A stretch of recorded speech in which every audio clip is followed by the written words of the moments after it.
Hello mga beshi ko, for today's video nga po pala papakita ko sa inyo kung ano po yung mga nauulam namin dito sa Occidental Mindoro. Shoutout nga po pala ka probinsya ng Mindoro.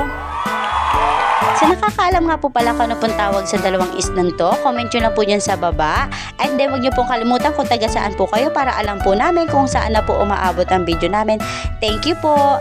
And then yung mga beshi ko, pansin nyo, hindi ko nga pala siya tinanggalan ng bituka kasi yung bituka po niyan at saka atay pwede pong kainin lalo na po kapag malinis. Sa marunong po kumain yan ay sigurado po talaga mapaparami yung kain nyo. Gimpride ko lang po pala siya para po talagang lutong-luto po talaga yung atay niya at hindi po masayang at hindi rin po siya masunog.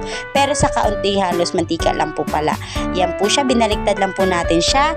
And then mga beshi ko, wag nyo nga po palang kalimutang i-like, follow, and subscribe po kami para updated po kayo sa susunod po naming mga video. Ayan, luto na po. Meron nga rin po pala kami ditong burong kamyas at gulay. Thank you Lord sa blessing. Kain po tayo. Bye bye po.